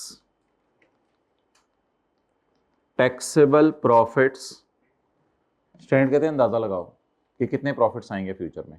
however entity only expect taxable profits of ₹90 in future. सारे सालों में, अगले साल नहीं, सारे अगले 10-15 सालों में भी ज्यादा से ज्यादा प्रॉफिट, कई दफा तो लॉसेस लैप्स भी हो जाते हैं, टैक्स वाले कहते हैं बस माइनस ना करो। तो हमारा अंदाजा है कि फ्यूचर ईयर्स में ज्यादा से ज्यादा भी प्रॉफिट आ गए ना तो 90 ही आएंगे, इससे ज्यादा नहीं आएंगे। आप बताएं 2013, 14, 15, 16, 17, 18 में मिला के प्रॉफिट कितने आएंगे? 90। अब मैं लीगली लॉस कितने माइनस कर सकता था? 130। लेकिन मेरे प्रॉफिट्स कितने आने की उम्मीद है? कितने प्रॉफिट्स नहीं आएंगे, तो कितने लॉसेस में नहीं माइनस कर सकूंगा, कितने अनयूज हैं जो यूज ही नहीं कर सकूंगा। तो हम एक काम किया करेंगे, पेपर में ये दो फिगर्स गिवन हुआ करेंगी, हम यहां 130 लिखा करेंगे क्योंकि हमें पुरानी आदत 130 पड़ी हुई है, लेकिन बॉल पॉइंट से काटा करेंगे। पेपर में बेशक आप 90 लिख दें, लेकिन मैं तो कॉन्सेप्चुअल बात करूंगा क्योंकि बच्चे फिर क्लास में आके पूछेंगे 130 को कहां लेके जाना है, इसलिए मैं ये फॉर्मेट यूज किया करूंगा। हम 130 को काटेंगे, 130 के लॉसेस हैं हमारे। और एक बात और सुने, और अगले साल फौरन 140 का प्रॉफिट आ गया ना तो आप 130 पूरा माइनस कर लीजिएगा। ये सोच तो हमारा अंदाजा था, हमें तो चाहत यही है हमारी कि इतने प्रॉफिट्स आए कि मैं एकदम। मुझे बताएं टैक्स वालों ने मेरे लॉसेस माने कितने, एक्नॉलेज कितने किए? Excellent excellent. टैक्स वालों ने मेरे लॉसेस कितने एक्नॉलेज किए? 130। लेकिन मैं अकाउंटेंट के तौर पे सोचा कि मुझे लगता है प्रूडेंस कॉन्सेप्ट को सामने रखते हैं कि फ्यूचर में इतने प्रॉफिट्स नहीं आएंगे, कि ये लॉसेस सारे के सारे माइनस हो चुके हैं। अब एक मिसाल देता हूं, 130 को समझे आप सवारियां, 130 सवारियां खड़ी हुई हैं, मुल्की हालात खराब हो गए। अब आपको लगता है कि फ्यूचर में बस सिर्फ 90 सीटर आएगी, ठीक है, ये आपकी सोच है। अच्छा, अगर बस स्टैंड पे खड़े खड़े बस आ गई 150 सीटों वाली, आप कहेंगे नहीं मैंने सोचा हुआ था 90 बिठाएंगे नहीं। ओ भाई क्या मतलब, अगर अच्छी ऑफर आ गई है तो उसको अवेल करें। अब मेरी बात आखिरी दफा सुनिएगा, हकीकतन कितने लॉसेस आए हैं मेरे? हकीकतन 130। टैक्स वाले भी कितने लॉसेस मेरे मान रहे हैं? 130। एक अंदाजा लगाएं फ्यूचर में कितने प्रॉफिट्स आने की उम्मीद है। अगर पेपर में लफ्ज लिखा हो however entity aspects that sufficient profits will be available in future, फिर कोई मसला नहीं, फिर 130 को नीचे उतार लीजिएगा। और अगर सफिशिएंट प्रॉफिट्स का लफ्ज ना लिखा हो, लिखा होता था ये लफ्ज, लिखा होता था ये लफ्ज, ये लफ्ज लिखा होता था however sufficient profits are expected in future, ये लफ्ज लिखा होता था। ये मैं आपको अभी दिखाता हूं, आप लोगों ने नहीं खोलना, ये लफ्ज मैं आपको अभी दिखाता हूं।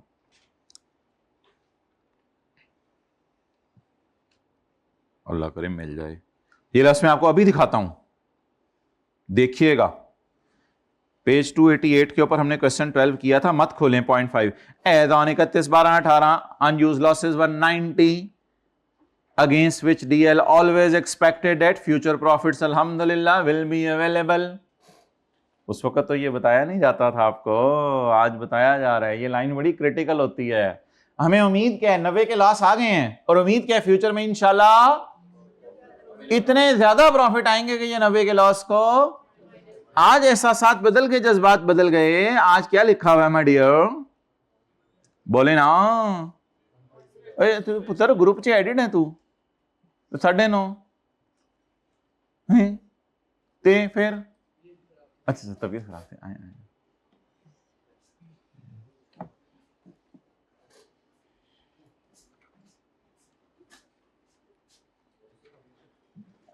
हेलो, अच्छा आप बताएं लॉसेस कितने हैं 2012 के? 130। फ्यूचर में कितने प्रॉफिट्स आने की उम्मीद है? फिलहाल 12 में आप डेफर्ड टैक्स एसेट सिर्फ किस पे बनाएं? 9 इंटू 30% और 9 3 बार 55 27 का क्या बना दें? Deferred tax asset. अच्छा एक मिनट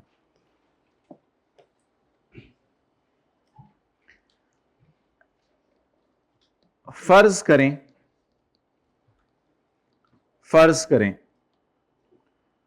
2013 में जब आप कर रहे थे करंट टैक्स की वर्किंग, बोले जी क्या कर रहे थे? करंट टैक्स की वर्किंग। तो पीबीटी से चलते टैक्सेबल प्रॉफिट आ गए 145। आ सकते हैं। हमने प्रॉफिट, मैनेजर जो चोरी करता था उसको निकाल दिया, खुद भी कभी कभी चोरी करके पैसे ले जाते थे, अपने आप को भी निकाल दिया बिजनेस से। तो कर आके आपने बिजनेस को अच्छा मैनेज कर लिया और इस साल क्या आ गए? प्रॉफिट। आप मुझे 2 सवालों के जवाब दीजिएगा। हकीकतन कितने लॉस थे? लेकिन मेरा अंदाजा क्या था कितने प्रॉफिट्स आएंगे, लेकिन प्रॉफिट्स आ कितने गए? अब मुझे बताएं मैं कितने अनयूज लॉसेस को, टैक्स वालों को कितने लॉसेस बताए हुए हैं? 130 अपनी अकाउंटिंग के लिए सोचा हुआ था। अब सोचा था 90 के प्रॉफिट्स आएंगे, आए कितने के प्रॉफिट्स? मुझे बताएं अब मैं क्या करूं, 90 माइनस करूं ना, सोचा हुआ था 90 के। अब कितना लॉस माइनस कर लूं? कोई अच्छी ऑफर आ गई है? कितने प्रॉफिट आ गए हैं? अच्छा टैक्स वालों को कितने लॉस बता के आए थे? ये एफबीआर वालों को नहीं बताते होते 90। ऐसा कोई कॉन्सेप्ट हमने कैफ 2 में नहीं पढ़ा था कि लॉस इतना आया है सोचो कितने प्रॉफिट आने हैं। ऐसा कोई कॉन्सेप्ट कैफ 2 में है ही नहीं। ये टैक्स वालों का कॉन्सेप्ट नहीं है, ये तो अकाउंटिंग वालों ने 90 का स्यापा डाला है। आप बताएं मैं माइनस कितने कर लूं? 130। तो लेस करें ब्रॉट फॉरवर्ड लॉस कितना? 130। आगे फिर सवाल चलेगा नॉर्मल तरीके से।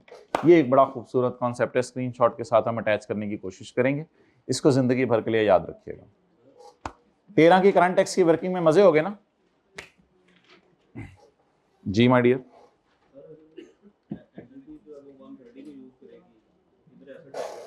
हाँ, इसकी वजह से इस साल एक रिकॉन में मसला आएगा, वो हम करेंगे एड्रेस।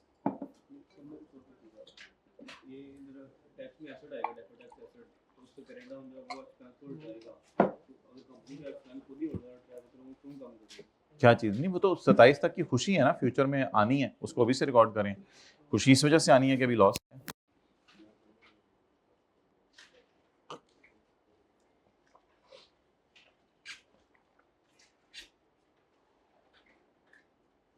अगले साल हमें 90 का प्रॉफिट आ गया, हमने फिर डिडक्ट कर दिया, तो उसके अगले साल अगर 40 का या 30 का आ गया तो हम डिडक्ट कर सकते हैं दोबारा। लॉसेस तो कई साल तक माइनस हो सकते हैं इन सिनेरियोज में ना। अभी आपने अगर नहीं लगाना कि अगर 80 होता तो क्या करते, वो होता तो, वो मैंने खुद करानी है चीजें। फिलहाल जिस हद तक टेस्टिंग है उस हद तक करके हम रिवीजन करेंगे आज, अगर फिर कभी डालेंगे।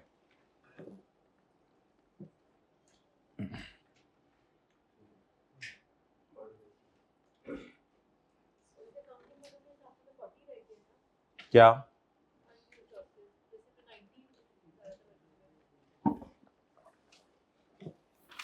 40 की फिर से निकाल 130 नहीं मतलब क्या है ये 40 के बारे में क्या बोला आपने?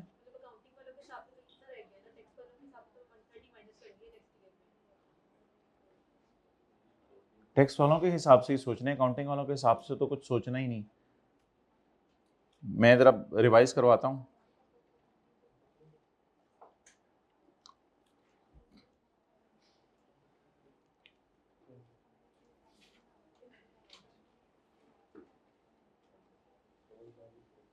अच्छा, कॉन्सेप्ट बहुत सिंपल है, लेकिन इसको अगर कुछ समझ गए वो ये बुला है तो वो तो समझ नहीं आएगा, और जिस तरह करवाया जा रहा है उसी तरह करना है बस।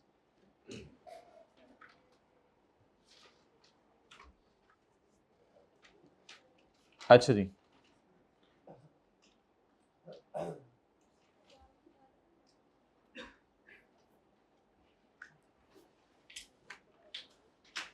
अब जरा तसल्ली से सुन लें बात, और किसी और डायरेक्शन पे सोचें मत, कंफ्यूज रहेंगे। जिस डायरेक्शन में मैं सोचने कर रहा हूं उस पर सोचें।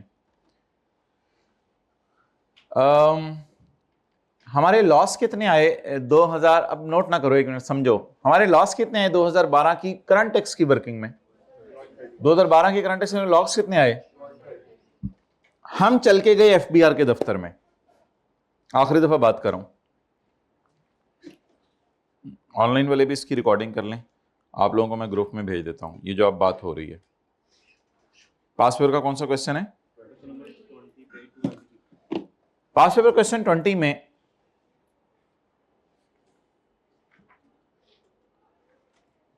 लेक्चर नंबर कौन सा है? हाँ, लेक्चर 42 में हमने एक मिसाल बनाई है पार्ट बी के अंदर।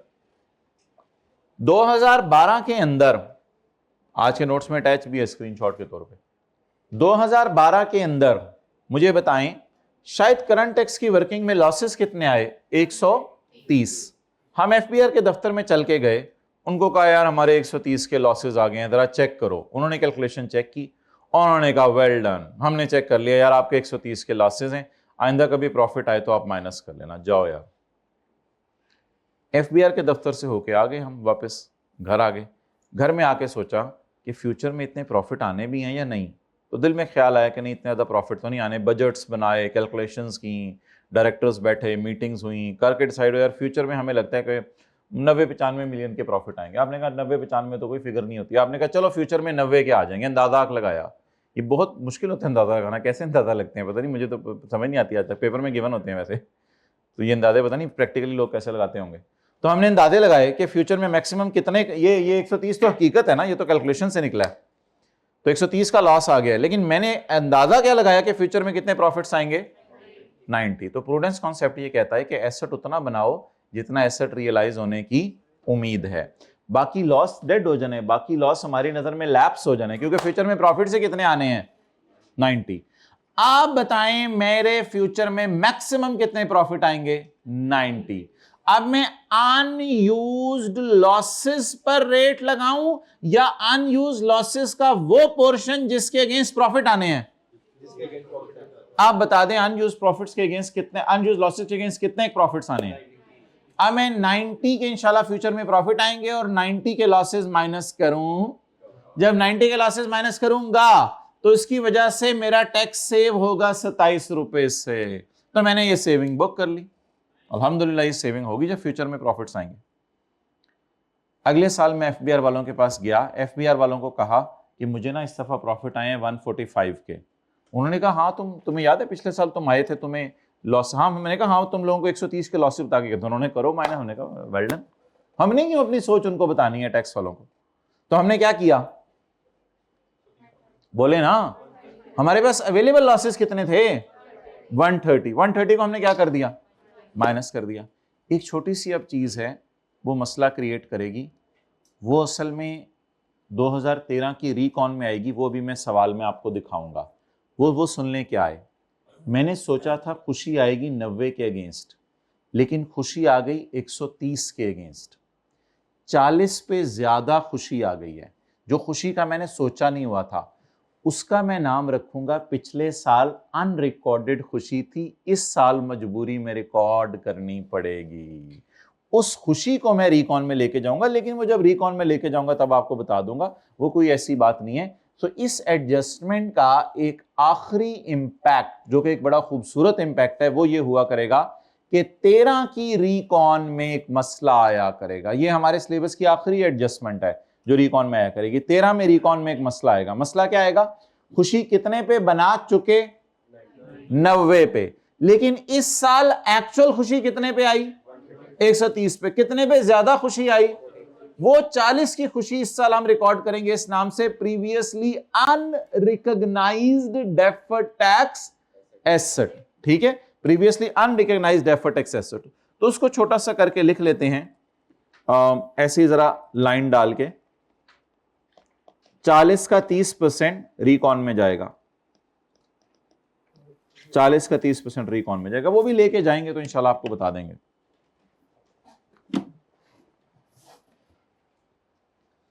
चलें जी, इससे ज्यादा दफा मैं नहीं बोल सकता था, आखिरी दफा बोल देता हूं।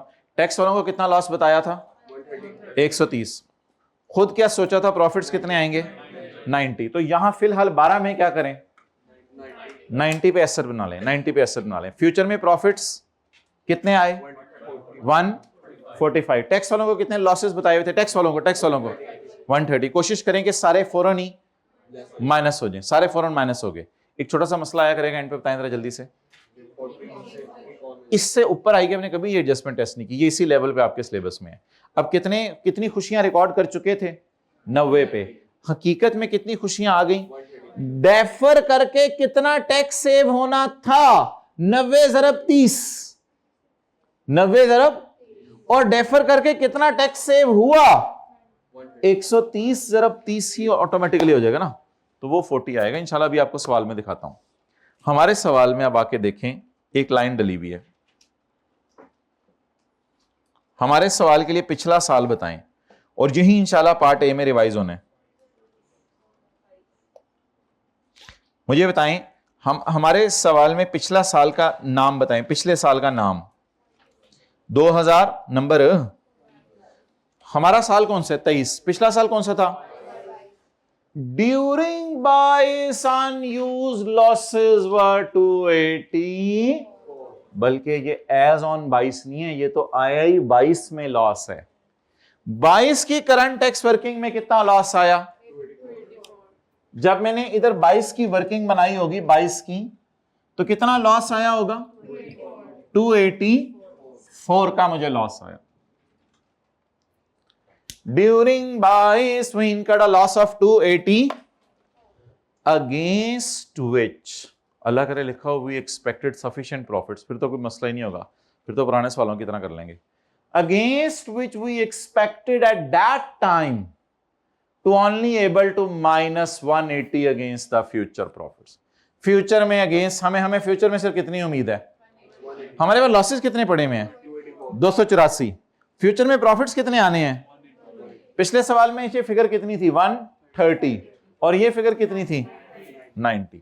आप बताएं, हमारे पास हकीकतन एफबीआर को बताए हुए वाले लॉसेस कितने हैं, लेकिन मैंने प्रूडेंस कॉन्सेप्ट के मुताबिक सोचे मेरे प्रॉफिट्स कितने आएंगे?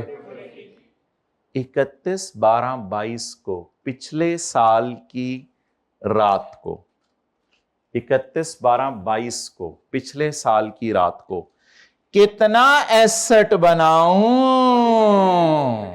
वो तो सवाल ने बनाया दिया हुआ था। 54 रिवर्स करके 180 आप निकाल चुके हैं। सवाल ने बनाया दिया हुआ, वो तो लकीली आज सवाल ने सुबह सुबह दे दिया था, और वो निकल कितना रहा है? वो तो शुक्र है सवाल वाले ने अकल लगाई थी, लेकिन हम तो बड़े हो गए हुए हैं। हम इधर आके लिखते हैं कि असल में कितना क्या सीन था। असल में 284 पे बनाने थे, असल में 284 पे बनाने थे, लेकिन मैंने काट के किस पे बनाए? क्रिस्टल क्लियर हो गया? हाथ खड़ा कर दें, समझ आए? कितने हकीकत में प्रॉफिट है? लो लॉसेस कितने हकीकत में लॉसेस हैं? उसके अगेंस्ट कितने प्रॉफिट आने की उम्मीद है? फिलहाल 180 पे बना लें।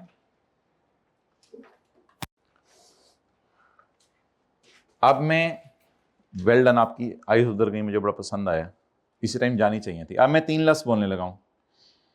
पिछले साल मैंने एफबीआर को लॉसेस बताए 284, लेकिन सोचा कि फ्यूचर में आएंगे प्रॉफिट 180, लेकिन आ गए फ्यूचर में फौरन एकदम 376। अब आप मुझे बताएं मैं क्या करूं? 376 में से बेहतर क्या है, क्या माइनस कर लूं? 284। जो मेरे पास हकीकतन लॉसेस पड़े हैं, उनको कितने लॉसेस में बता के आया हूं? अल्लाह का शुक्र है, अच्छी फेवर। मेरी उम्मीदों पे पानी फिरा, मैं खुश हुआ हूं इससे। मेरी उम्मीदें क्या थी? मेरी उम्मीदें ये थी कि फ्यूचर में प्रॉफिट इतने नहीं आने। मेरी उम्मीदों पे पानी फिरा नहीं, बल्कि मेरी उम्मीदों के अगेंस्ट बड़ी खुशखबरियां आई। तो बेहतर है कि पूरा 284 माइनस कर लें। ये पास्ट पेपर क्वेश्चन 2 के अंदर सीखा था, यहां किया करेंगे लेस ब्रॉट फॉरवर्ड लॉसेस। ये कॉन्सेप्ट तो पास्ट पेपर क्वेश्चन 2 में सीखा था, लेस ब्रॉट फॉरवर्ड लॉसेस। जी माय डियर, अब इसी की रिवीजन इंशाल्लाह पार्ट ए में होनी है, ये मैंने आपको बताया। 284। आप बता दें प्रॉफिट्स कितने बचे हैं?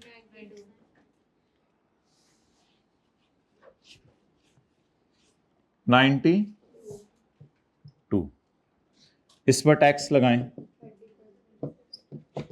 Eight the rate of 30%। रुक जाएं, एक काम रिकॉन पे सबसे एंड पे कर जाएं। एक मिनट। कितने लॉसेस थे?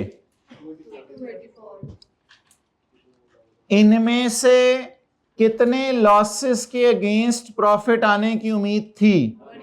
180। कितने लॉसेस पर डेफर्ड टैक्स एसेट बनाया था? कितने लॉसेस, पता नहीं किधर आंखें क्या,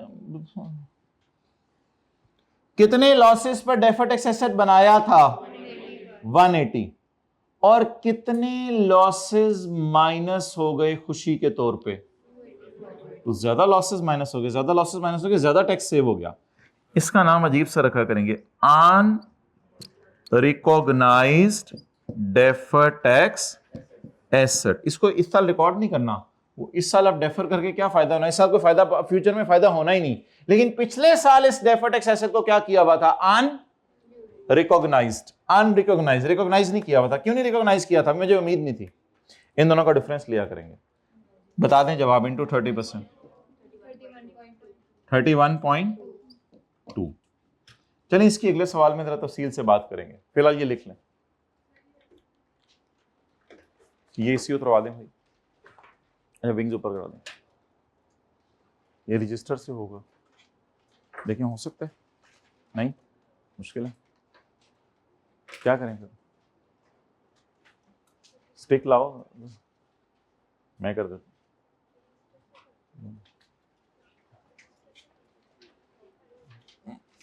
नहीं होगा, करो जितना हो सकता है उतना तो करो ना। टेम्परेचर कम कर दो। डन जी। चलें, टैक्स बताएं कितने?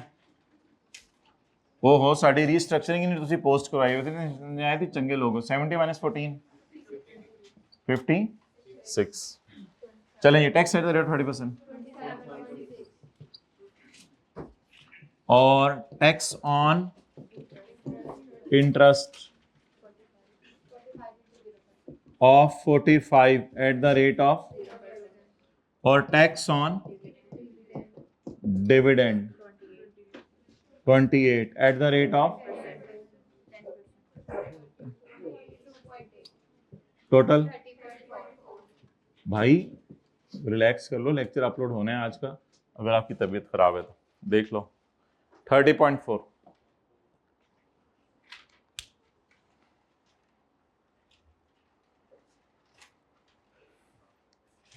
सोचा था प्रॉफिट्स कम आएंगे, लेकिन एकदम प्रॉफिट्स क्या आ गए, तो बेहतर है कितना लॉस माइनस कर लें, जितना उनको बताया हुआ था। चलें जी, टोटल्स कर दे, खत्म करें सवाल। डिफरेंस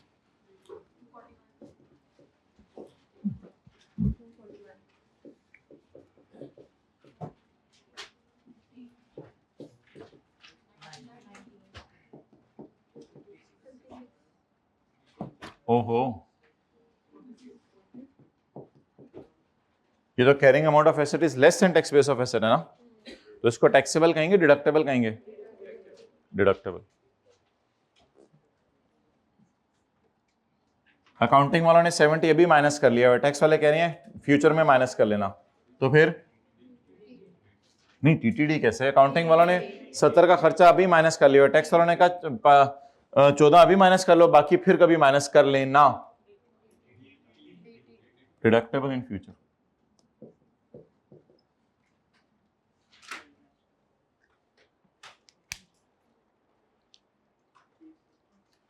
जब ये स्टोर एंड स्पेयर इस्तेमाल होंगे, अकाउंटिंग वाले 180 को खर्चे में डालेंगे और टैक्स वाले ज्यादा को खर्चे में डालेंगे, तो डिडक्टेबल इन फ्यूचर। रेट सबका ही 30 है, आज तो किसी का डिफरेंट भी नहीं है जी।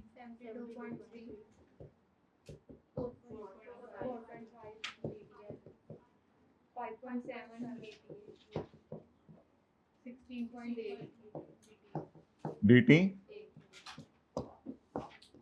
54.3 dt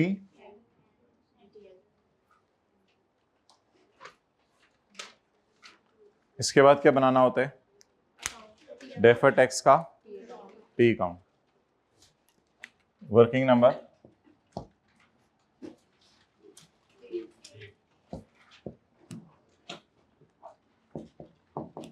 defer tax brought down जी, एसेट है ब्रॉट डाउन। चलें फिर ऐसे कर दीजिएगा ना पेपर में, यहां लिख के डेफर टैक्स एसेट जी ब्रॉट डाउन कैरी डाउन 54.3। कोई एसेट उससेट रीवैल्यू हो रहा है? आपको पता है एसेट अगर रीवैल्यू हो रहा हो तो इधर एक अमाउंट आनी होती है, तो एसेट रीवैल्यू नहीं हो रहा। कोई ऐसा फड्डा है, रिकॉन के अंदर कौन सा रेट है?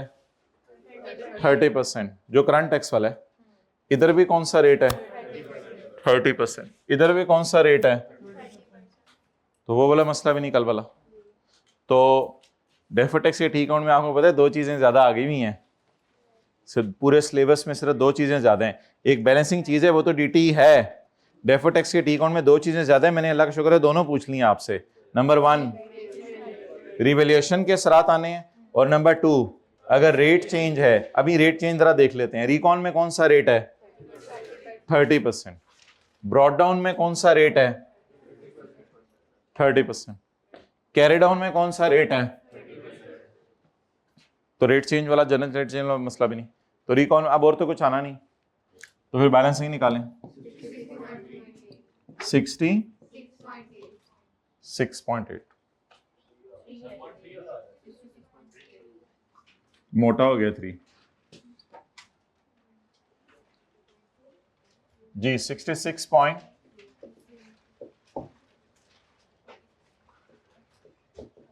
30 पॉइंट हाँ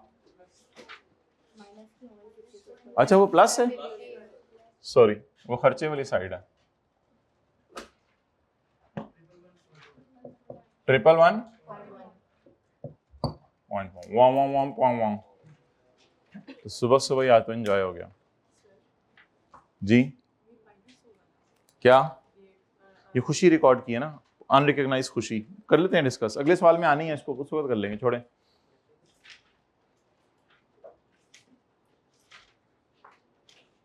नई चीज की टेंशन ना लिया करें, उसकी रिवीजन का वेट किया करें, कर लेंगे इसको। अच्छा चलें जी, रिकॉन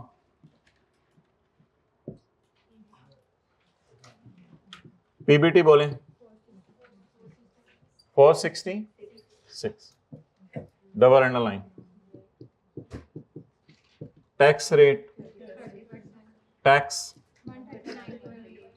139.8। एक मुफ्त के नंबर है, फौरन ले लें, ये फौरन लिया करें।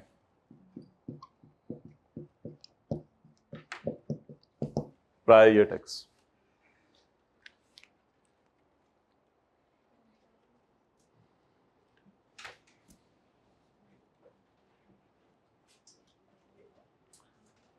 अच्छा, अब मैं शुरू करता हूं पहली क्लास से और आपको बताता हूं कौन कौन से डिफरेंसेस और आ सकते हैं। हमने आपको नोट्स में कहा था कि डाल के बताएंगे परमानेंट डिफरेंस कौन कौन से हैं। आप लोगों ने याद नहीं कराया, हमने डाले नहीं, तो बस यही हालात चल रहे हैं। बच्चे बता देते होते हैं तो हम भी नोट्स में डाल देते होते हैं। कहा था ना आप लोगों को, आज भी इंशाल्लाह हम आपको कह रहे हैं। आज तो आपको फाइनल लिस्ट देंगे रिकनसाइलिंग आइटम्स की, तो रिकनसाइलिंग आइटम्स कौन कौन से आने हैं कल मैंने आपको कहा था नोट्स में हम डालेंगे। अच्छा, अब रिकनसाइलिंग आइटम्स कौन कौन से आने हैं? डिडक्शन नॉट अलाउड और exempt income, interest, dividend, commission वगैरह पे अगर रेट करंट टैक्स में कहीं डिफरेंट यूज हुआ है या रेट डेफर्ड टैक्स में कहीं डिफरेंट यूज हुआ है। दूसरी चीज ये पढ़ी थी। और तीसरी चीज हम लोगों ने पढ़ी थी डेफर्ड टैक्स के टी अकाउंट में जनरल रेट की वजह से ब्रॉड डाउन या कैरी डाउन को सेट करने का लफ्ज कल हमने नोट में डाला है। नोट्स में डाला, नोट्स की उर्दू कितने लोगों ने पढ़ी थी? 2-3 दफा। तो उसमें ब्रॉड डाउन कैरी डाउन को सेट करने का लफ्ज डाला है। तो ब्रॉड डाउन कैरी डाउन को अगर कभी सेट करना पड़ा, ये चीजें थी। और 2 रिकनसाइलिंग आइटम आपको सामने नजर आ रहे हैं, वो हम एज इट इज लिख देंगे, उनकी टेंशन नहीं। आप बताएं कितने रिकनसाइलिंग आइटम बने? मतलब 6 छोड़ें। एक तो वो पढ़ा था हमने, नंबर 1 परमानेंट डिफरेंस या डिडक्शन नॉट अलाउड। दूसरा बोलें इंटरेस्ट, डिविडेंड और कमीशन इनकम का करंट टैक्स में या डेफर्ड टैक्स में रेट 30% से अगर डिफरेंट है, ये दूसरा। और तीसरा बोलें जनरल टैक्स रेट में अगर कोई ब्रॉड डाउन कैरी डाउन की सेटिंग करनी पड़ी है वो। ठीक है, 2 रिकनसाइलिंग आइटम और होते हैं, unrecognised deferred tax asset losses की वजह से और प्रायर ईयर का टैक्स। तो ये टोटल आप अगर करें तो 5 बने। पहली क्लास वालों का मैं एक ही नाम दे रहा हूं, डिडक्शन नॉट अलाउड और एग्जेम्प्ट इनकम, क्योंकि इन दोनों का नाम है परमानेंट डिफरेंसेस। अब आप मुझे तरतीब से लेकर चलना शुरू करें। डिडक्शन नॉट अलाउड और purely exempt income. Purely exempt income इसलिए मैं लफ्ज बोल रहा हूं, मतलब डिविडेंड प्योरली एग्जेम्प्ट नहीं है, इस पे रेट 10% कम से कम लग रहा है। तो कोई डिडक्शन नॉट अलाउड और परमानेंट और एग्जेम्प्ट इनकम ढूंढ रहे हैं। डिडक्शन नॉट अलाउड और एग्जेम्प्ट इनकम, ये फाइन है। डिडक्शन नॉट अलाउड डालें जी, फाइन। फाइन के साथ उधर कौन सा साइन यूज हुआ है? प्लस। तो इधर भी कौन सा यूज करें? प्लस। बोले 24 इंटू 30%, 7.2।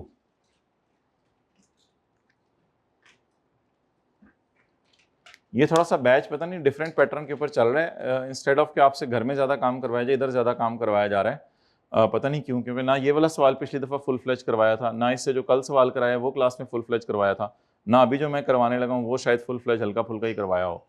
तो इसलिए आप पता नहीं, अब ये आप घर जाके बस प्रैक्टिस करते रहे। होमवर्क तो हमने कल से देने खत्म कर दिए, आज भी होमवर्क नहीं देंगे, वीकेंड पे होमवर्क भी नहीं देना। तो बस ये जो सवाल हैं अब इनको रिवाइज करें IAS 12 के, जो भी 3, 4, 5 पास पेपर आपको वीकेंड पे बताए जाएंगे। अच्छा जी, आगे चलें।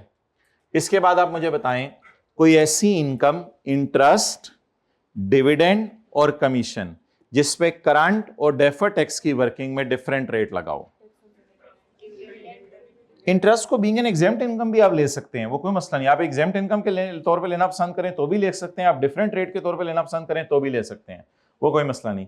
इंटरेस्ट हो गया और डिविडेंड हो गया।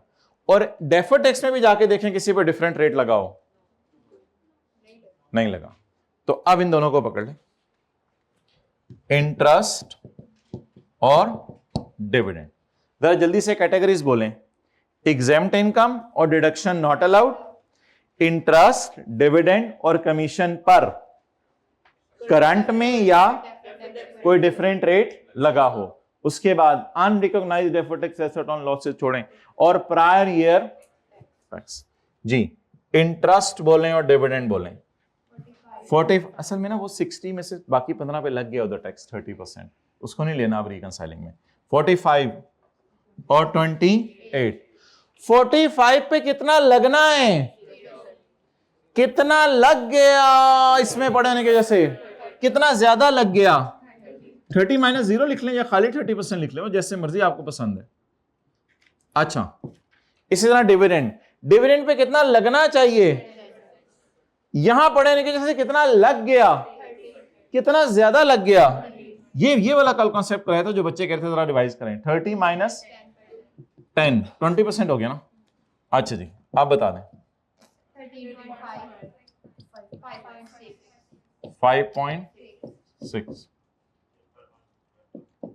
111.1.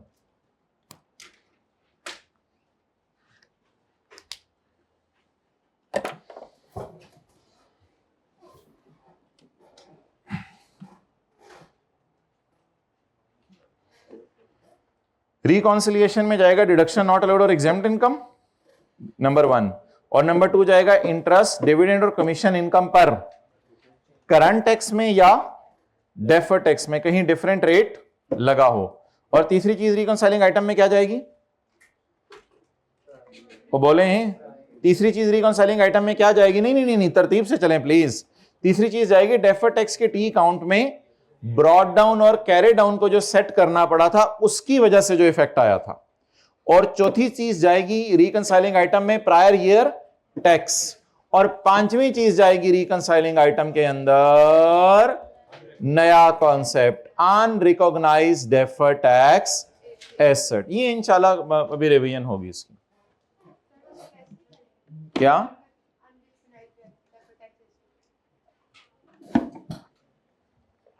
कुछ बच्चे बार बार इसका पूछ रहे हैं, तो मैं कह रहा हूं इसको अगले सवाल में डिस्कस कर लेते हैं। ये खुशी पिछले साल रिकॉर्ड नहीं की थी, इस साल ये खुशी रिकॉर्ड कर ली है।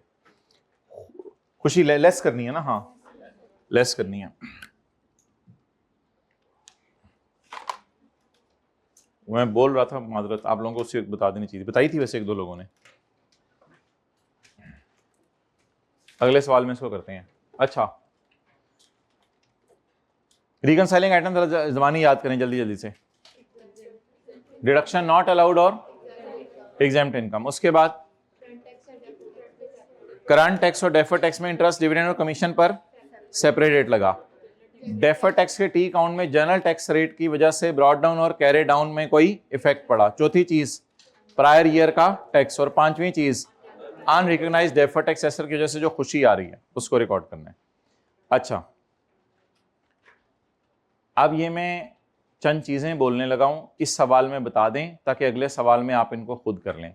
अगला सवाल एक फुल फ्लेज सवाल है, इससे तकरीबन 20% आसान सवाल है, और वो सवाल इंशाल्लाह आप लोगों ने खुद ही सारी एडजस्टमेंट्स करवानी है। उस सवाल में कोई मसला नहीं, लेकिन एक अच्छी रिवीजन हो जाएगी और साथ जो है वो ये रिकॉन की भी रिवीजन हो जाएगी।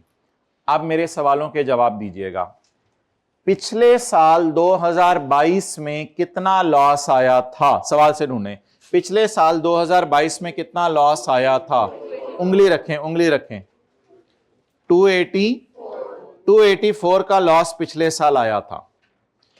असूली तौर पे मुझे पिछले साल के अनयूज लॉसेस पे 284 पे लगाना चाहिए था 30%, लेकिन मेरा क्या ख्याल था फ्यूचर में कितने प्रॉफिट आएंगे, तो मैंने कहा इतने लॉसेस इतने प्रॉफिट्स तो आने नहीं, तो फिर मैंने इधर क्या ले लिया 180।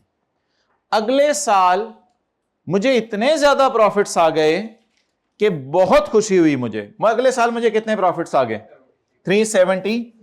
मैं एफबीआर वालों को कितना लॉस बता के आया हूं, तो इस साल की करंट टैक्स वर्किंग में कितना माइनस करूं 284। अब सोचा क्या था, फ्यूचर में करंट टैक्स में कितना माइनस करेंगे, फ्यूचर में करंट टैक्स में कितना माइनस करेंगे। फ्यूचर में 180 प्रॉफिट आने थे ना, तो यही माइनस करना था। फ्यूचर में कितना माइनस करेंगे 180। फ्यूचर में माइनस कर कितना लिया, कितना ज्यादा माइनस कर लिया, तो खुशी ज्यादा आ गई ना। तो वो खुशी पिछले साल रिकॉर्ड नहीं हुई थी, इसको इस साल रिकॉर्ड। चलें निकालें पास पेपर का क्वेश्चन नंबर 15 कौन सा है।